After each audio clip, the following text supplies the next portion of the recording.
어제보다 조금 낮겠습니다. 기온의 일교차가 15도 이상 벌어지는 곳이 많을 것으로 예상됩니다.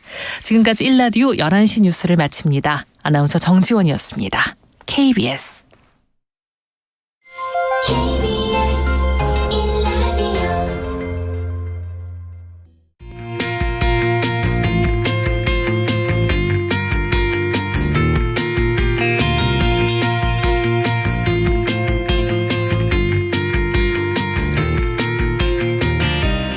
정용실의 뉴스 브런치.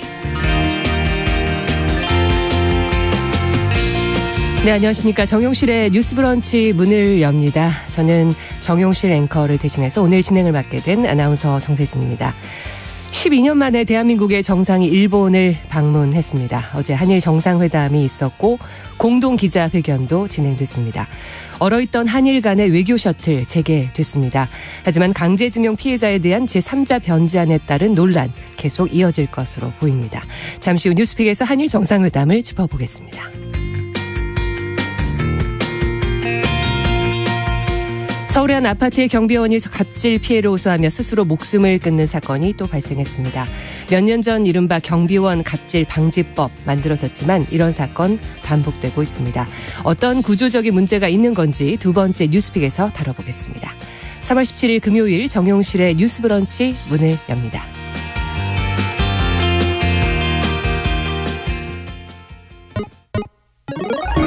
Ladies and gentlemen. 새로운 시각으로 세상을 봅니다. 정용실의 뉴스 브런치 뉴스픽. 네, 정용실의 뉴스 브런치 청취자 여러분과 함께합니다. 짧은 문자 50원, 긴 문자 100원이 드는 샵 9730 라디오와 유튜브 콩 앱으로도 많은 의견 보내주시기 바랍니다. 뉴스픽 시작하겠습니다. 박다혜 한겨레 21 기자 어서 오십시오. 안녕하세요. 네, 안녕하세요. 네, 장윤미 변호사 반갑습니다. 네, 안녕하세요. 네, 오늘 첫 번째 뉴스픽부터 가보죠. 박 기자님, 12년 만에 한국 대통령의 일본 방문이었습니다. 어떻게 전체적인 분위기 보셨어요? 네, 전반적인 분위기를 한번 말씀드리겠습니다. 윤석열 대통령하고 기시다 후미오 총리가 어제 오후 일본 도쿄 총리 관저에서 한 85분 동안 밀도 높은 회담을 진행을 했는데요.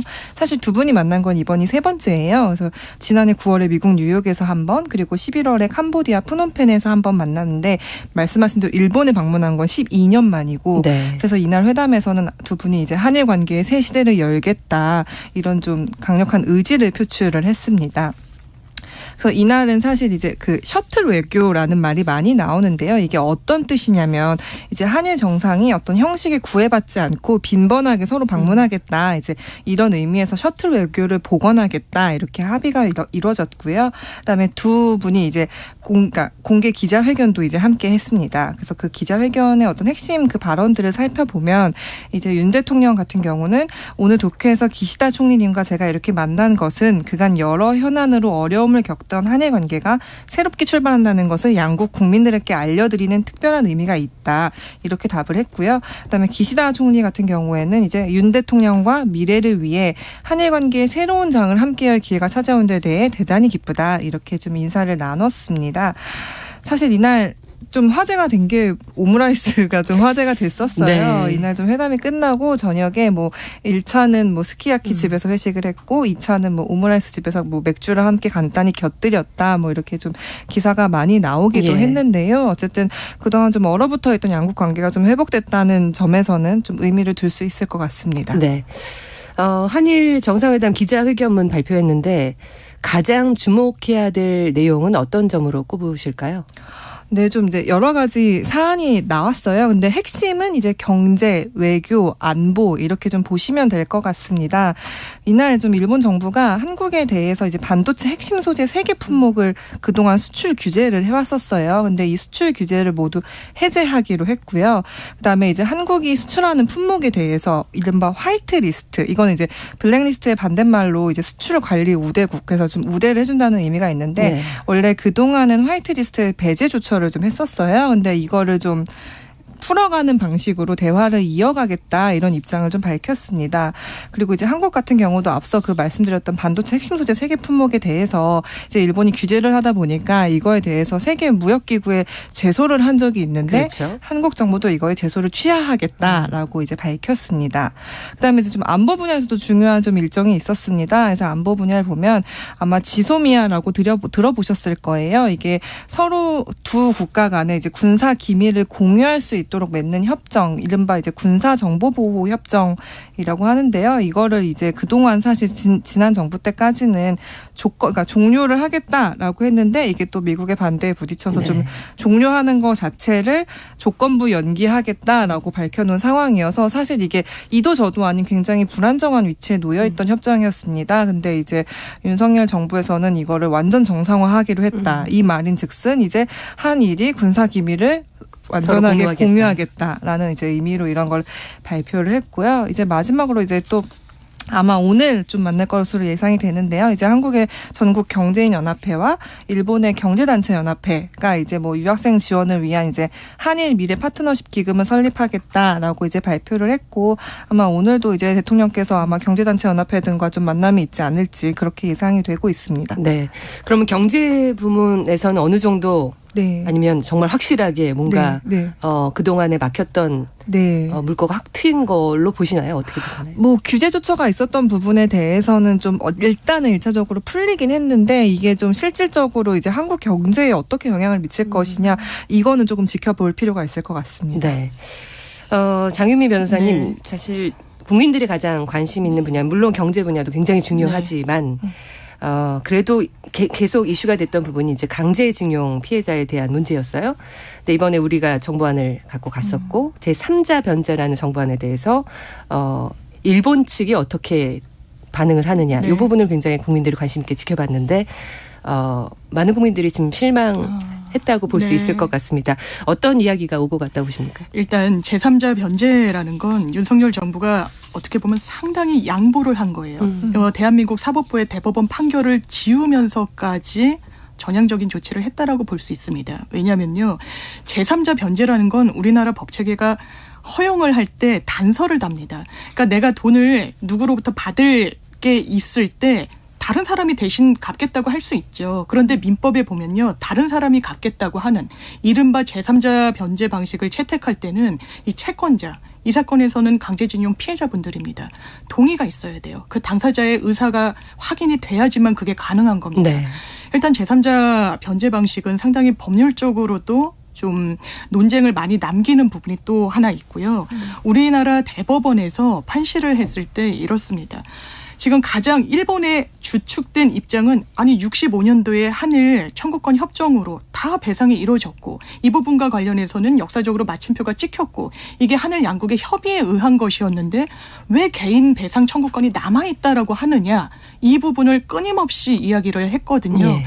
근데 이 부분도 그렇습니다. 사실 우리나라 대법원이 그냥 뭐 독립운동 하듯이 이 개인 청구권이 남아있다 이렇게 판단한 게 아니에요. 네. 당시에 65년도에 한일 청구권 협정을 할 때는 샌프란시스코 협약이라는 어떤 전후 사정을 마무리를 짓는 그런 협약 위에 서 있는데요.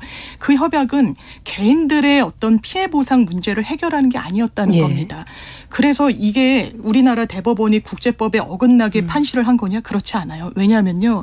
2018년도에 고노다로 외무상이 일본 의회에 출석해서 이렇게 얘기합니다.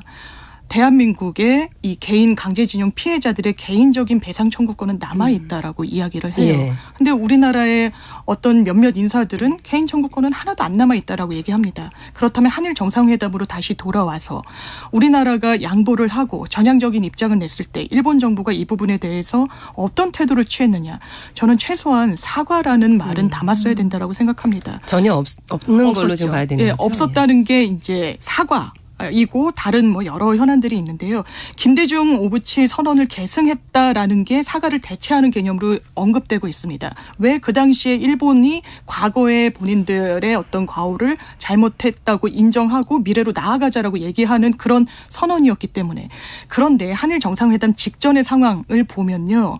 이 제3자 변제 방식을 대한민국 정부가 추진하겠다고 하니까 일본에서 의회의 그 기시다 총리한테 자민당 의원이 묻습니다. 절대로 사과하면 안 되는데 사과할 의향이 있냐. 일본의 과거에 대해서 물은 거였습니다. 기시다 총리 사과하겠다고 언급하지 않았었습니다. 그리고 이 윤석열 대통령이 일본에 가기 직전에 일본 외무상은 강제징용 사실 자체가 없었다라고 얘기를 했어요.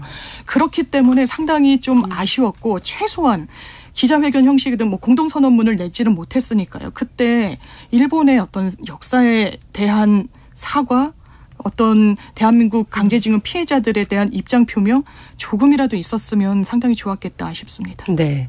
그렇다면 우리가 가지고 간 제3자 변제라는 정부와는 어떻게 보면 일본에 대해서 네. 어떻게 보면 진짜 거기 너무 맞춰버린 그런 부분이 있죠. 그리고 그쪽에 어떤 태도를 원했지만 대응을 네. 원했지만 그것조차도 사실 기대하고 갔을까 싶을 생각이 들긴 하는 것 같아요. 왜냐하면 예. 현지 일본 언론을 보면 상케이 등에서 이렇게 얘기를 합니다.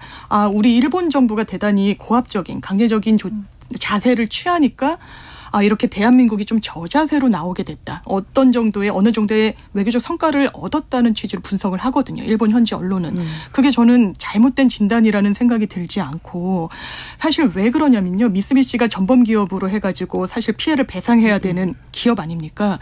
미군 포로들에 대해서도 탄광에서 강제징용을 막 시켰어요. 그렇다면 어떤 태도를 취했느냐? 사과했습니다. 미쓰비시 임원들이. 예. 대한민국에 대해서는 그런 태도를 취하고 있지 않아요. 중국도 대한민국이랑 동일한 판결을 중국 사법부가 내렸습니다. 배상해줘라. 일본 미쓰비시가 배상해줬습니다. 대한민국에 대해서는 그러고 있지 않아요. 그렇다면 우리가 이렇게까지 양보할 필요가 있는 것인가를 국민들이 상당히 좀 의문점을 갖고 계시는 거고 지금 경제적인 성과가 있었다라고 해서 반도체 수출 규제 풀어준다라고 하는데요. 작년 정도만 해도 경제 관련 기사에서 이런 부분이 있습니다. 수출 규제로 우리나라 기업들이 상당히 처음에는 애를 먹었지만 어떤 수출 통로를 다각화하면서 더 자력이 강해지게 됐다. 그러니까 일본의 수출 규제가 크게 일단 한국의 산업에 타격을 주지 않는다라는 지적들이 상당히 많았습니다. 근데 그 부분에 대해서는 또 반론도 많더라고요. 예, 그렇습니다. 예, 네. 그래서 저는 이게 성과를 지울 필요는 없다고 생각해요. 진일보한 부분은 있지만 셔틀 외교 복원이라는 것도 굉장히 두 나라의 정상끼리 상시적으로 만나는 거 필요하죠. 저는 응원하고 싶은데 만나는 것 자체가 목적이 돼서는 안 된다고 생각합니다. 양국이 풀어야 되는 현안이 상당히 많아요. 지소미아 그렇고요. 또 후쿠시마 오염수 방출도 상당히 이번에 좀 얻어냈으면 어땠을까 하는 아쉬움이 있습니다. 네. 경제 이 부분에만 너무 초점을 맞추고 간 건 아닌가라고 생각하시는 분들도 많을 것 같은데 그 윤 대통령이 정부는 구상권 상정 안 한다. 네. 이 부분이 사실 또 국민들의 어떤 분노를 원성을 자아낼 수 있는 부분인 것 같아요. 이 부분에 관련해서 좀 설명해 그렇습니다. 주시죠. 사실 윤석열 대통령이 이 제3자 변제안을 딱 끌어왔을 때 국민들에 대한 이해, 설득 작업은 저는 대단히 부족했다라고 봅니다. 그럼에도 불구하고 한다라고 하면요. 나중에는 일본 정부가 구상을 해줘야 되는 겁니다. 구상이란 건 안 갚아도 되는 돈을 대신 갚은 사람이 이 원래 갚아야 되는 사람한테 이 돈 내가 대신 변제했으니까 좀 다오라고 얘기하는 개념이라고 보시면 됩니다. 구상권이라는 게 일단 윤석열 대통령이 요미우리 신문과의 인터뷰에서 이렇게 기자로부터 질문을 받습니다. 구상권 행사하지 않겠다고 하시는데 이거 단언할 수 있습니까? 이거 우리에게 약속 정확하게 해줄 수 있습니까? 해줄 수 있다라고 언급은 했는데요. 이게 법률적으로는 조금 난감한 부분이 있습니다. 왜냐하면요. 윤석열 대통령의 임기는 앞으로 4년이 남았습니다. 구상권이라는 건 시효가 있습니다. 청구할 수 있는 시효가 대신 변제한 시점으로부터 10년입니다.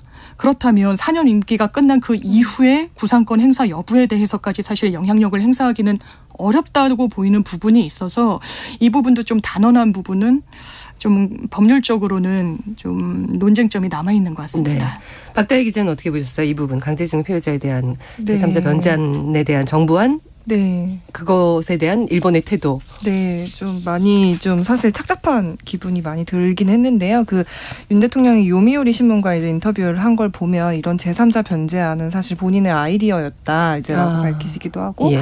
사실 이 제3자 변제 방식을 통한 이 해법은 이제 구상권 행사로 이어지지 않는 방법이다라고 사실상 공언을 했어요. 그래서 결국에 이제 사실 이게 강제동원에 대한 피해를 배상한다는 게 일본의 그 책임을 마땅히 묻는 건데 이건 사실 일본의 책임을 묻는 게 아니라 그냥 한국 정부와 한국 기업이 그냥 자체적으로 주겠다는 방식을 사실 지금 차용을 한 거다 보니까 아까 장유미 변호사님께서 말씀을 하신 대로 사실 피해자의 목소리를 듣거나 우리의 어떤 역사적인 맥락을 고려하거나 자신의 어떤 이런 책임을 고려한다거나 이런 조치가 사실상 없던 것으로 저는 그렇게 좀 보이고 있습니다. 네. 이게 앞으로 일본에서 이제 오면 윤 대통령이 오면 네. 이제 우리 사회에서는 이 문제가 가장 큰 이슈로 부상될 수밖에 없는 거고 반발은 더 거세질 거고 피해자분들이 이거는 뭐 용납할 수 없는 부분이다. 이렇게 되면은 어떻게 되는 건가요? 이게 어떻게 제3자 변제가 제대로 되는 건지. 이게 실제로 피해자분들 중에 일부는 이 정부의 내용 증명을 보내서 우리는 그 돈을 받지 않겠다라고 이야기를 하고 있으면 사실상 변제할 수 있는 방법이 없습니다. 공탁이라고 해서 채권자가 안 받겠다고 하면 법원에 그 돈을 맡겨두는 제도가 있어요. 그런데 그 부분도 무효 소송을 하겠다는 게 피해자분들의 주장이거든요. 왜냐하면 일단 법적 근거가 없다라는 겁니다. 그럼 공탁을 해서 찾아가라고 정부가 그런 조치를 하더라도 이거 법적 근거가 없이 이 돈을 왜 맡겨놨느냐 이 부분부터 사실 다투겠다는 거고요.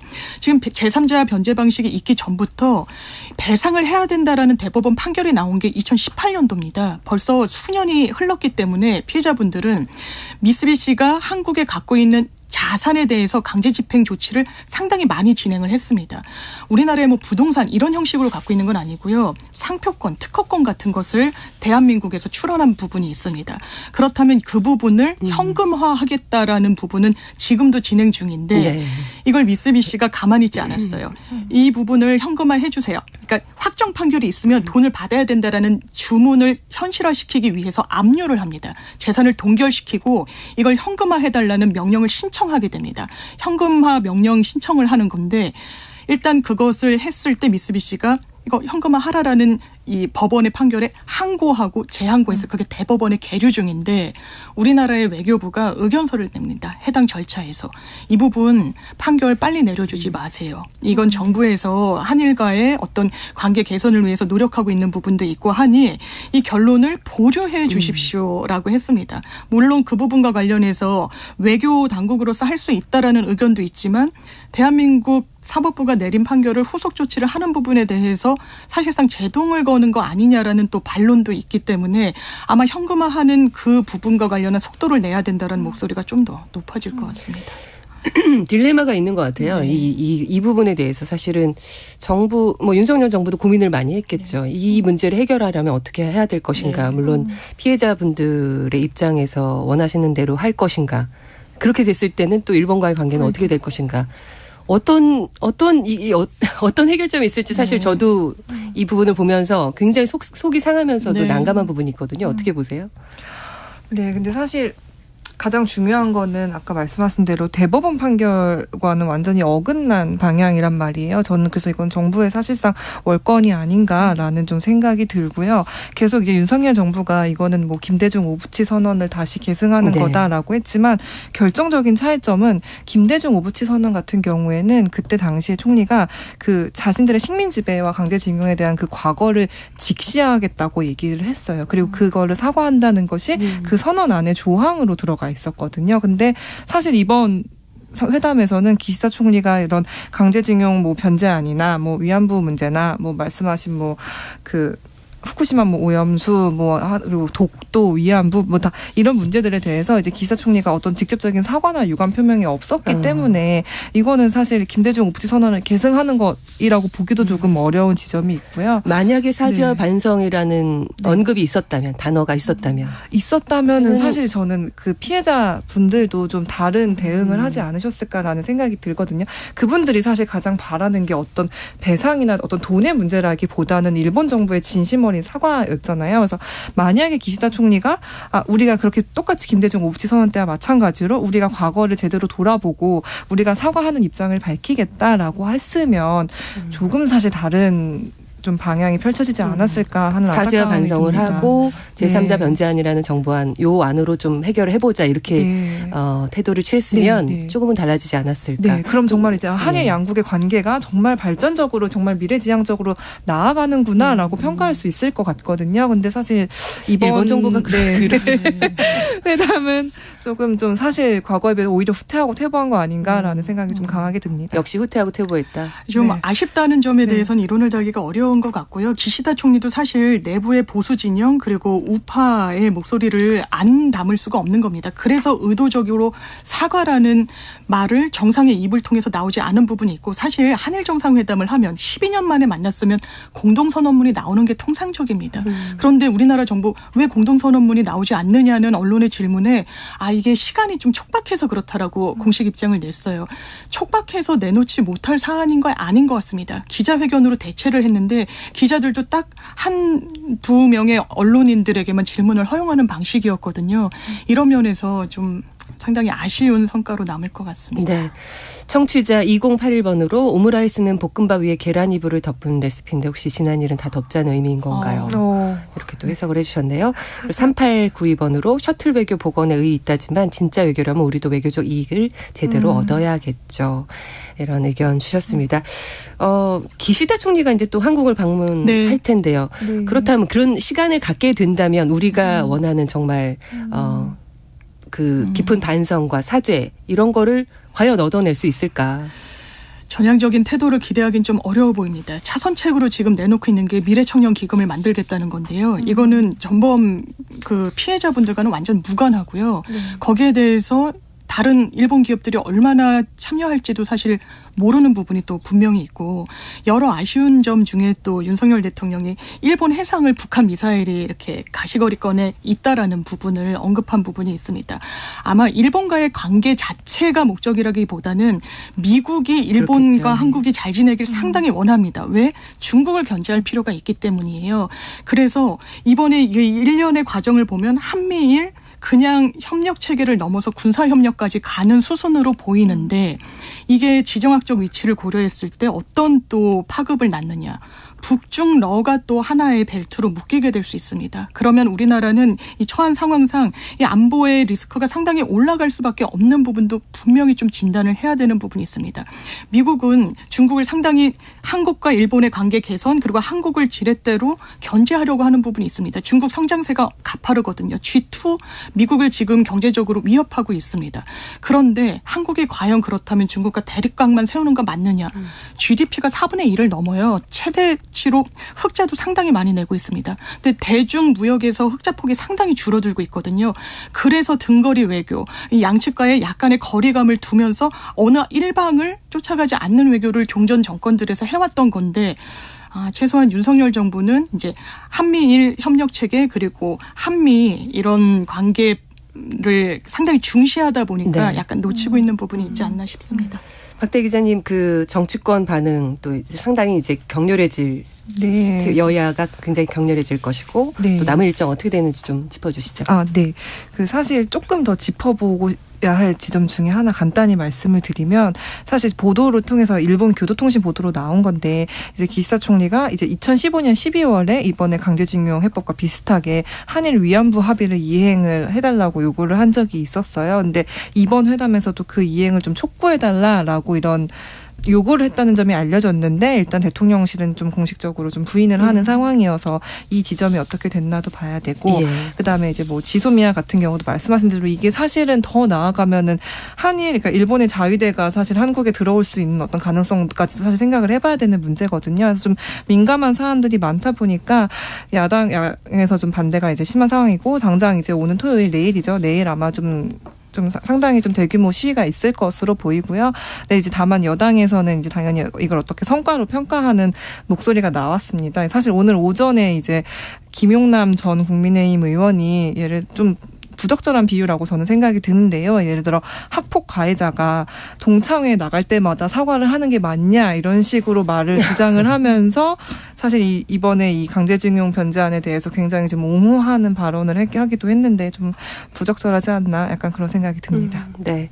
남은 일정은 어떻게 되는 건가요? 오늘까지 한일 오늘, 네. 오늘까지 있고 오늘 아마 말씀드린 대로 그 일본 동경에 있는 경제단체 연합회에서 아마 경제 관련해서 라운드 테이블이 열릴 거예요. 아마 이 자리에 아마 윤석열 대통령이 참석하는 것으로 알고 있습니다. 네.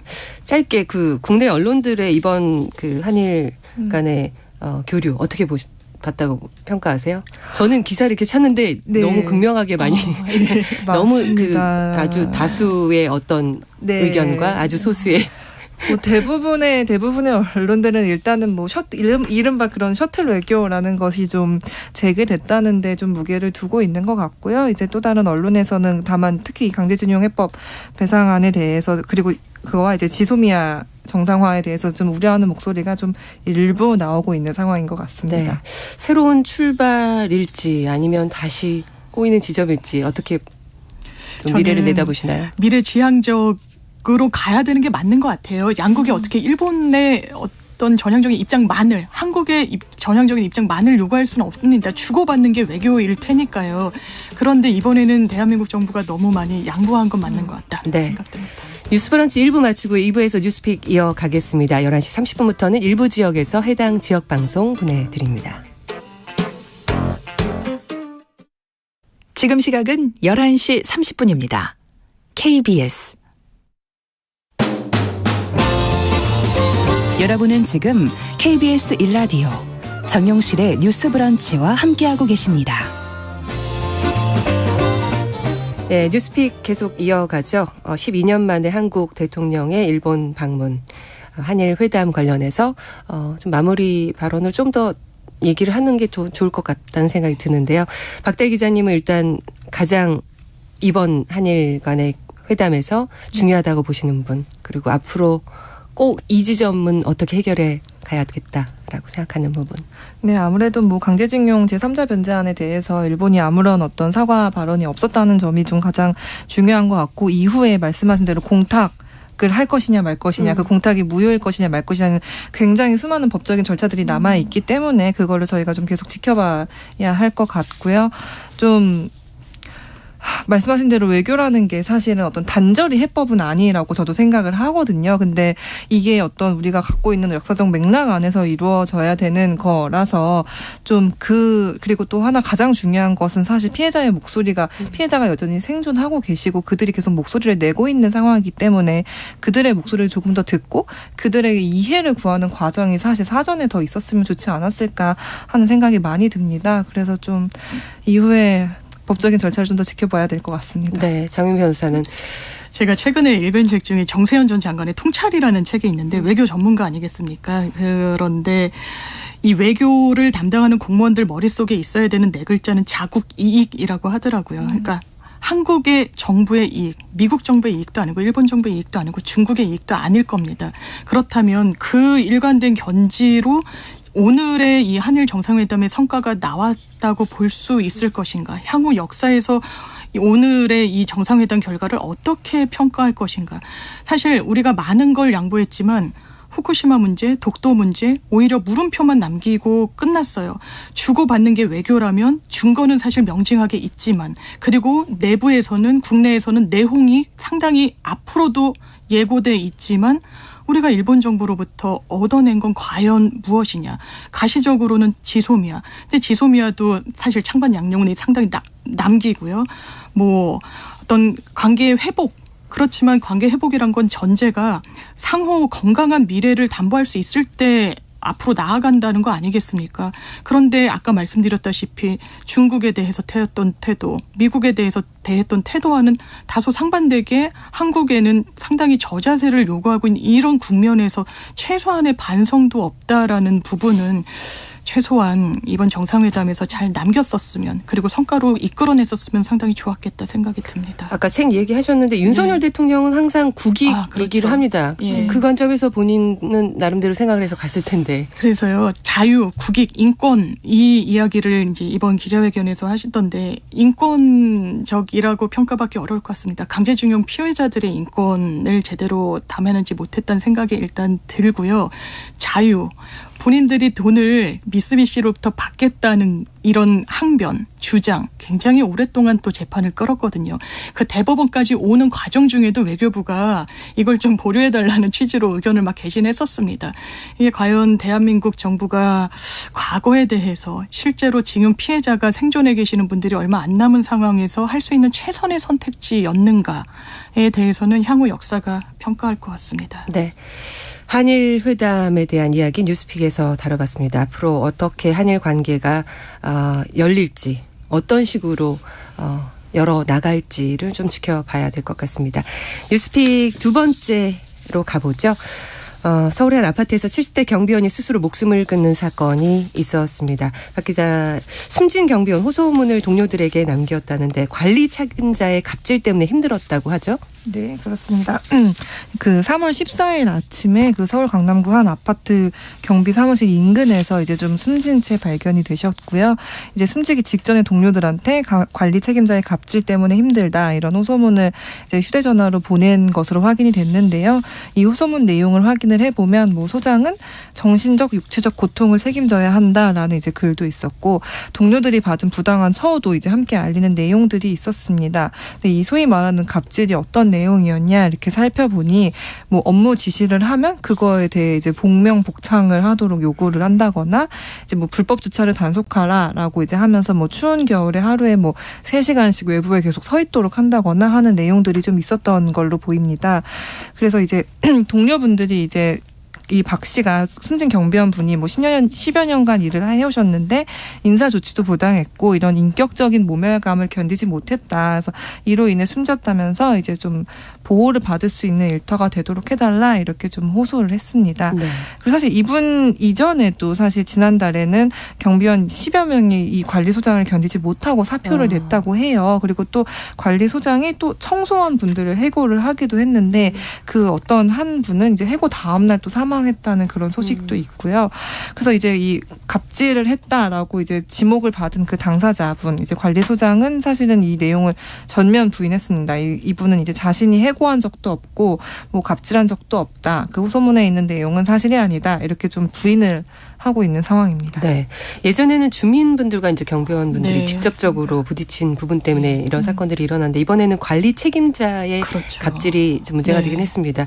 동료분들의 이야기를 어떻게 보고 계세요? 일단 기자님이 짚어주셨지만 나이가 상당히 되시는 경비원 분들한테 복창을 하게 시켰다는 거예요. 본인의 지시 상황을. 굉장히 인간적인 모멸감을 느꼈을 것 같습니다. 요즘에도 그런 일이 있네요. 그러니까요. 그리고 관리소장이 새로 부임하고 안 해도 되는 일을 계속 시켰다는 겁니다.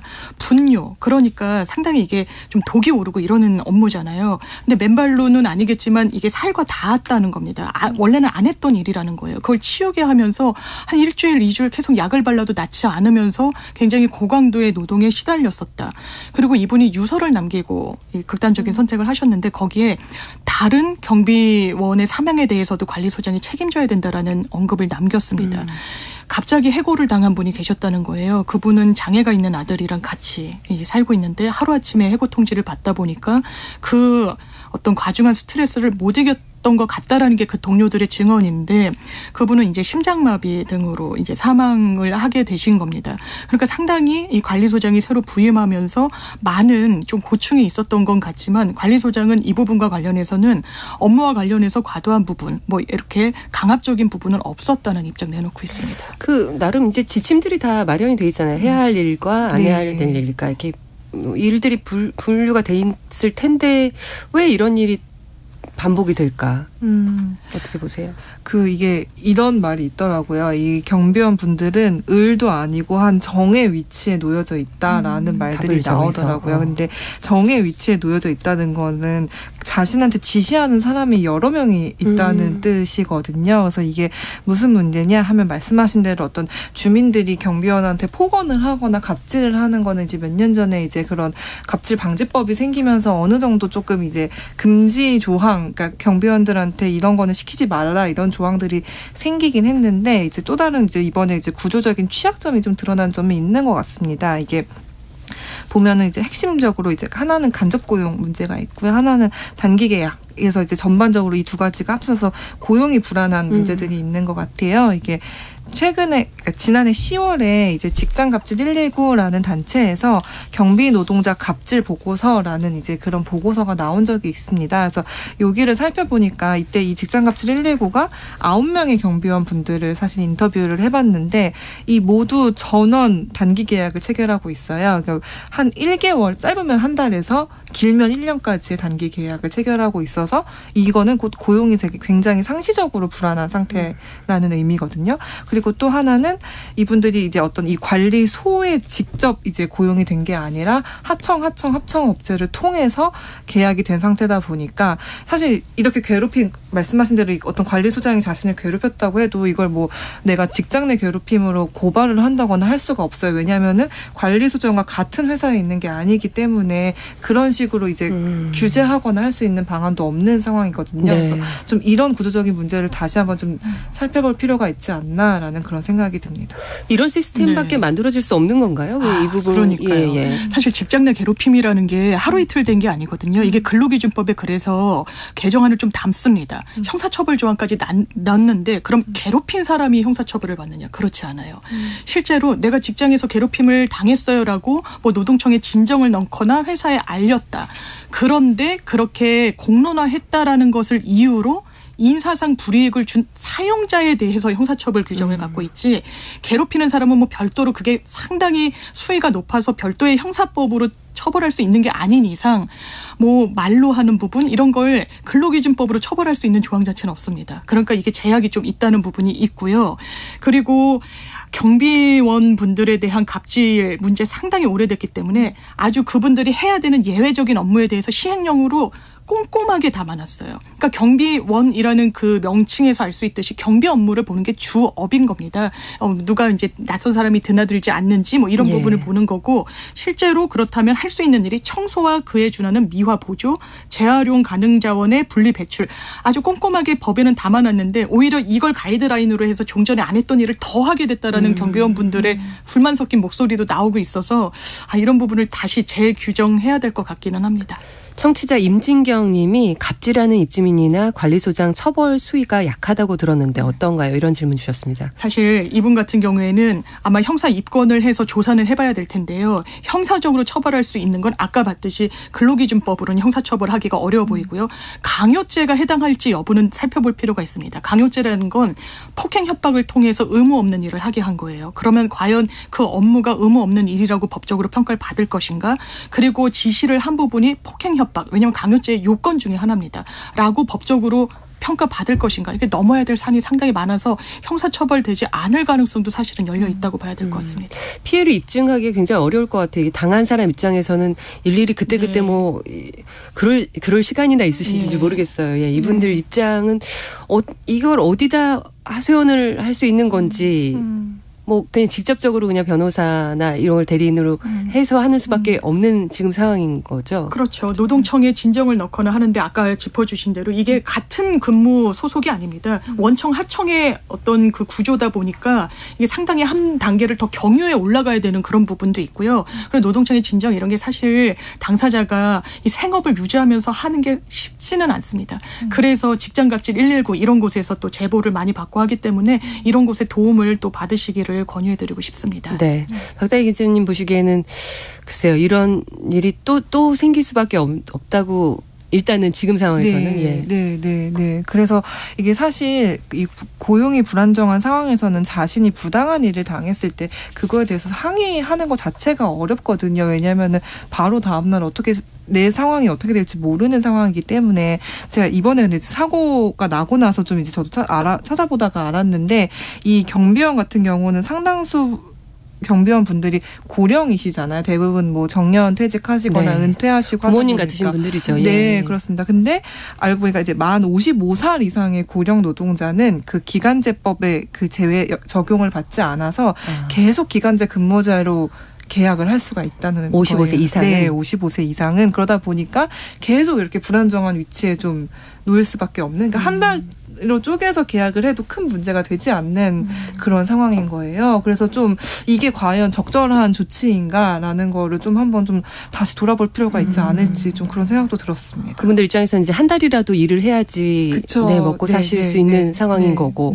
근데 이 관리소장 이런 분들은 관리 책임자분들은 이게 사실은 일을 좀 길게 해야지 익숙해지고 일하기도 편하실 텐데 이렇게 한 달씩 뭔가 쪼개서 한다는 거는 사실은 그 한 달만 고용했고 다른 사람 바꿀 때 자기한테 저한테 어떤 이익이 생기지 않을까 뭐 이런 생각도 들게 하는 지점이 분명 있는 것 같아요. 사실 3개월, 6개월 이렇게 길게 일을 해야지 네. 관리소장님도 편해지실 텐데. 그렇죠. 사실 익숙해지기도 예, 하고요, 예. 업무가. 네. 네, 이 부분 어떤 개선책 방지책이 필요할지는 두 분이 많이 좀 고민을 해주셔야 될 것 같고 취재도 많이 해주셔야 할 것 같고 네. 이렇게 사건이 생긴 후에만이 아니라 맞아요. 지속적인 네, 관심이 좀 필요한 사안인 것 같습니다. 맞습니다. 금요일에 뉴스픽 박다혜 한겨레 21 기자 그리고 장윤미 변호사와 함께했습니다. 고맙습니다, 두 분. 감사합니다. 감사합니다.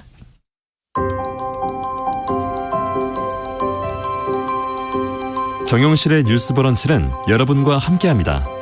짧은 문자 50원, 긴 문자 100원이들은 샵 9730, 무료인 콩 어플과 일라디오 유튜브를 통해 참여해주세요.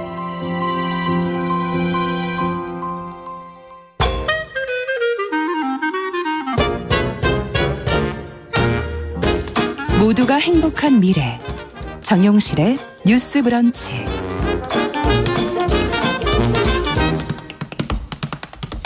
네, 정용실의 뉴스 브런치 청취자 여러분과 함께합니다. 짧은 문자 50원, 긴 문자 100원이 되는 샵 9730 라디오와 유튜브 콩 앱으로도 많은 의견 보내주시기 바랍니다. 전 오늘 정용실 앵커를 대신해서 진행을 하고 있는 아나운서 정세진입니다.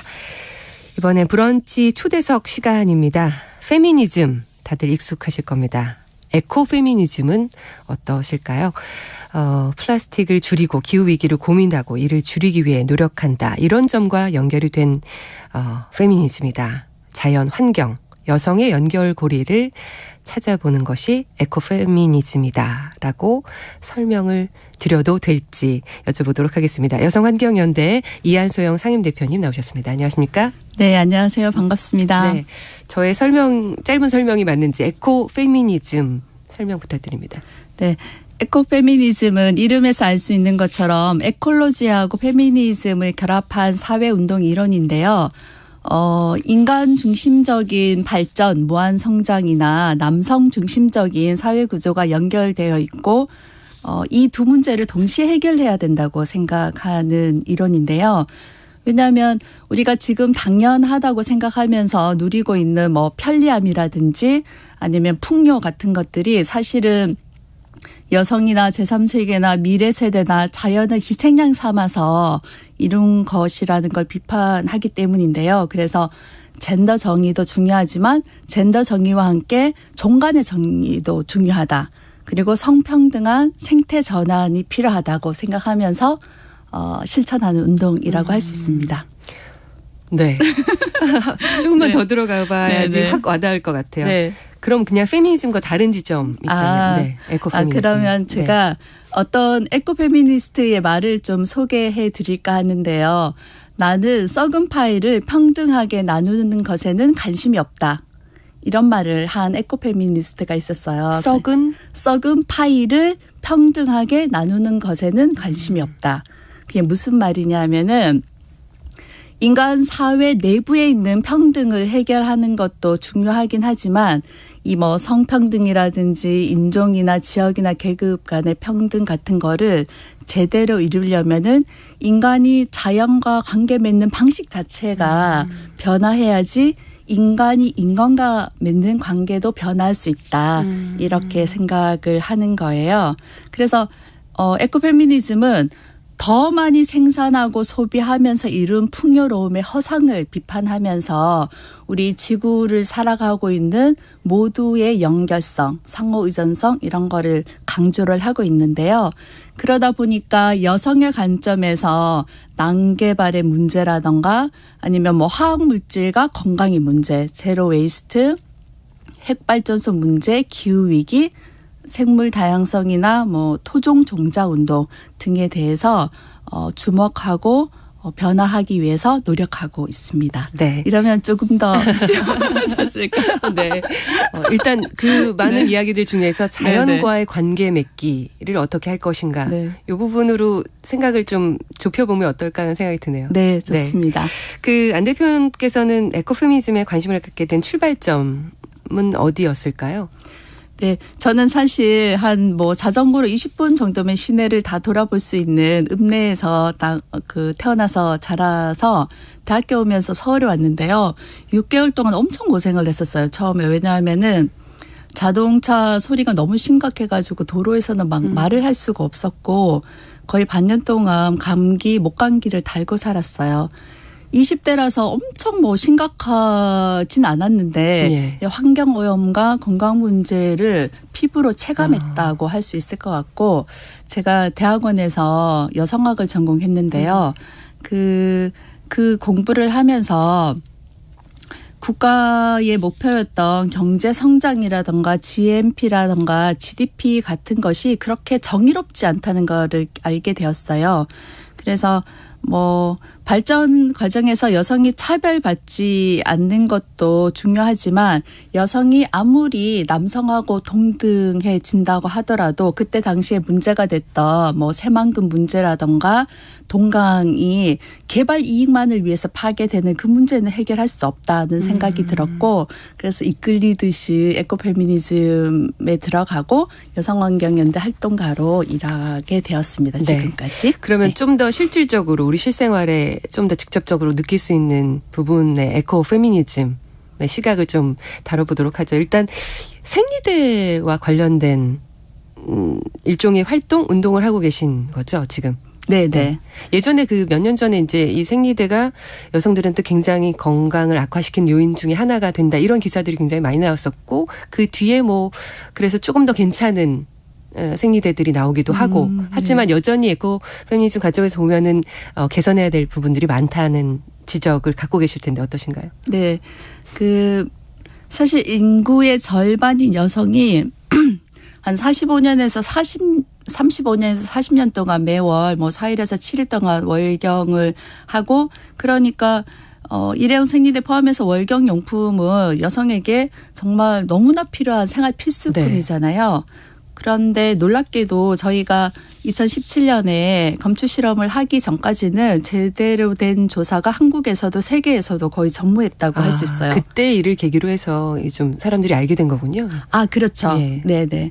그래서 2000년대 중반에도 이미 생리통이 극심하다던가 자궁 내막증이 증가한다던가 이런 게 사회 문제가 됐는데 여성들이 월경 기간 동안 어떤 어려움이나 부작용을 겪는지 또 원인이 뭔지 아니면 여성이 90% 이상이 사용하고 있는 일회용 생리대는 과연 안전한지에 대한 정보나 조사가 없었던 거죠.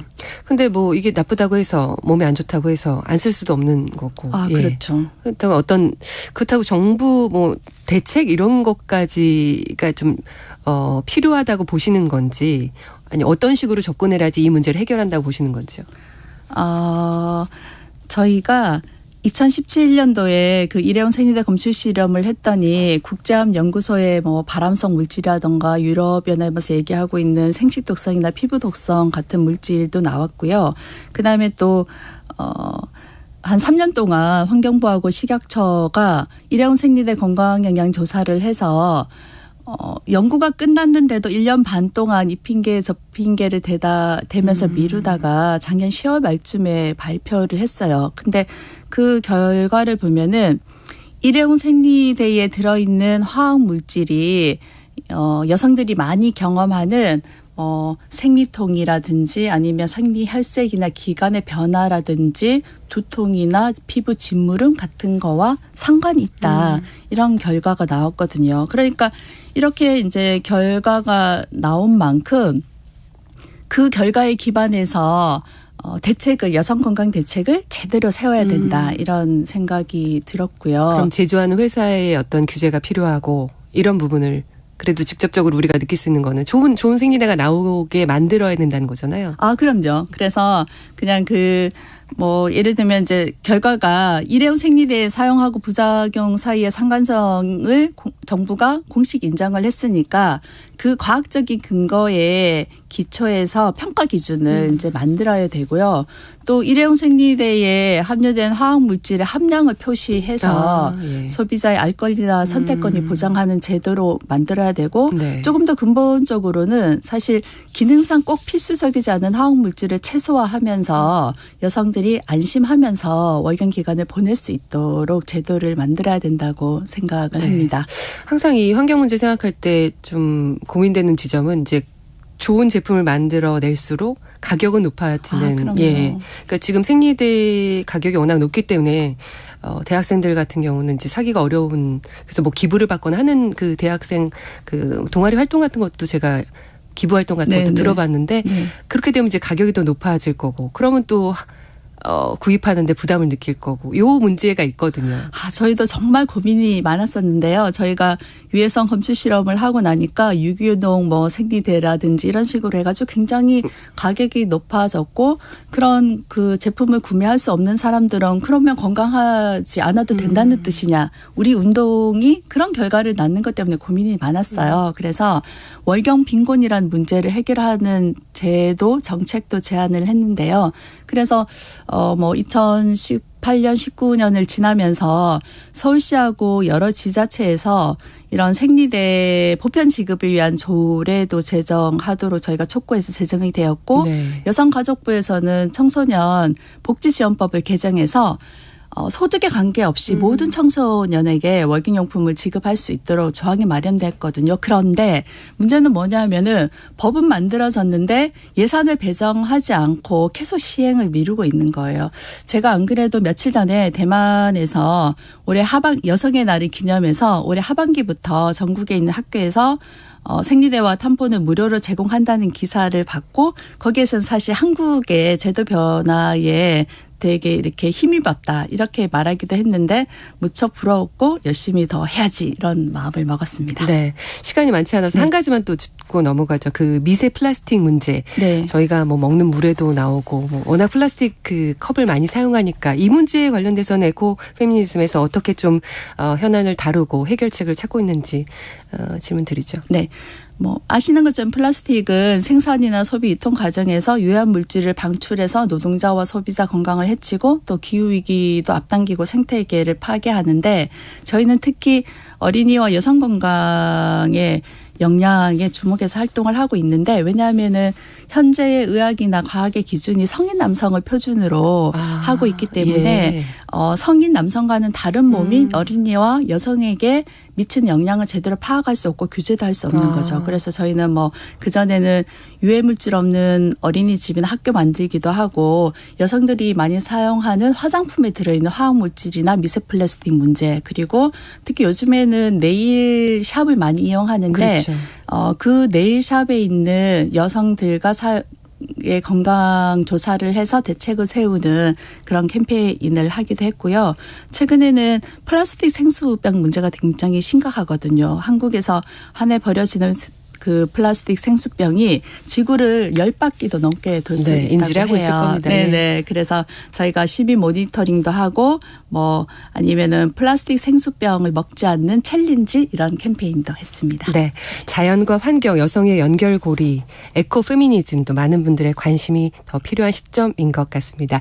여성환경연대 이한소영 상임대표와 이야기 나누었습니다. 고맙습니다. 네, 감사합니다. 네, 정용실의 뉴스브런치 3월 17일 금요일 순서 마치겠습니다. 다음 주 월요일 오전 11시 5분에 정용실의 뉴스브런치 다시 찾아옵니다. 정세진이었습니다.